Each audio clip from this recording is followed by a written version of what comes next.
y'all, this is Larry out of Yorktown, Virginia. I've got some pointers for y'all to use when you go to buy a used motorcycle. Number one thing is, don't go to a dealership. You go to a dealership, you pay a lot more for it. You got overhead there. You just gotta pay for it and whatnot. You don't want that.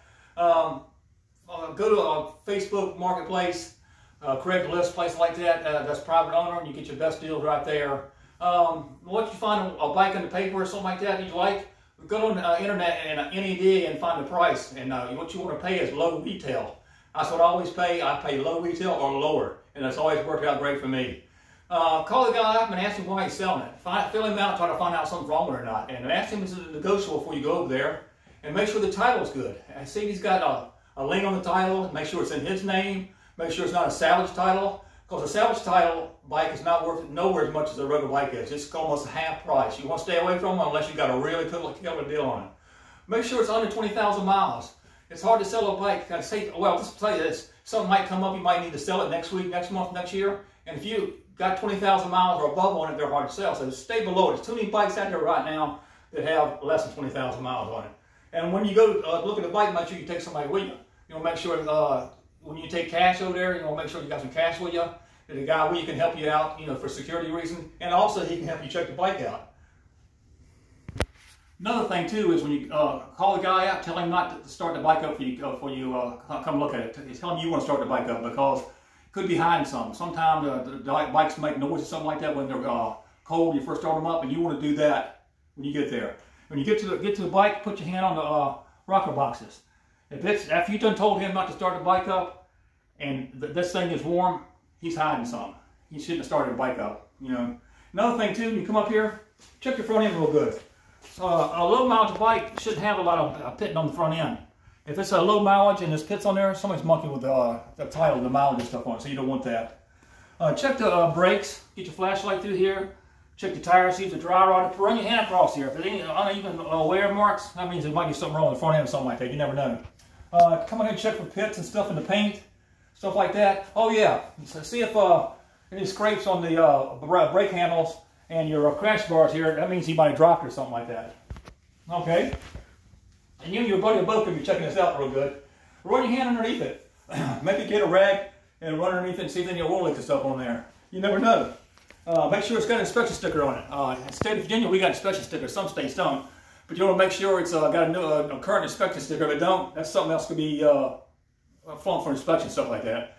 And when you go there, make sure you got cash in hand. Cash talks, bullshit walks. You know how that goes.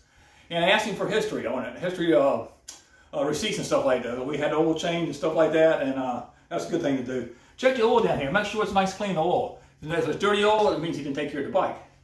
Test drive it, go down the road, drive it around, go through the gears, stuff like that. Check the brakes, put the brakes on good, make sure it's not wobbling, stuff like that. And if you do buy it, get a bill of sale. Get a bill of sale off the internet before you go over there, and you might need that and go to DMV. Anything wrong with the bike whatsoever, you knock off more money on the price. Stuff like that. But shop around. You don't have to buy the first bike you come across. There's a lot of bikes out there, and just don't fall in love.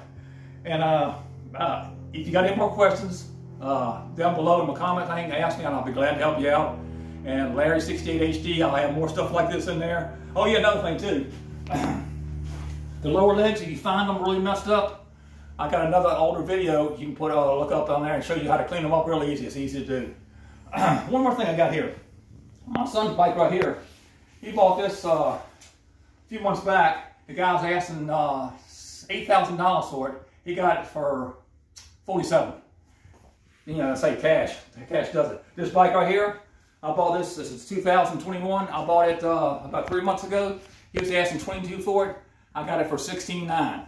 That's what happens when you got cash in your pocket, and you don't mind having balls to offer them a low price. But don't offend the person. Be nice to them, and you know, if you offend them, they're not going to take the low price. You know, just be nice to them and tell them this all the money you kind of got, stuff like that. Another little story here. Remember, my son looked at the bike in Virginia Beach several years ago, and the guy was asking $6,000 for it, and I only took $5,000 with me because I planned on talking him down. And I got there, he had a bunch of extra parts. I got him to lay them out on the ground and everything. And I said, "What's the lowest you take for it? Can you take 6?" He said, "No, I'm not." So I offered him 5. He said he could take 55. I said, "No, I can't do it.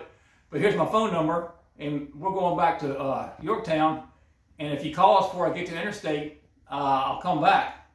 And but if I get on the interstate, I'm not coming back. So we start driving down the road. He calls us, come back. We got about 5,000. That's the little tricks you got to use to get a good deal on bikes. But like I say, thoroughly check the bike out real good. You don't want to get that bike home and something else wrong with it, and you lose a little bit of money that way. But y'all take it easy. See you later.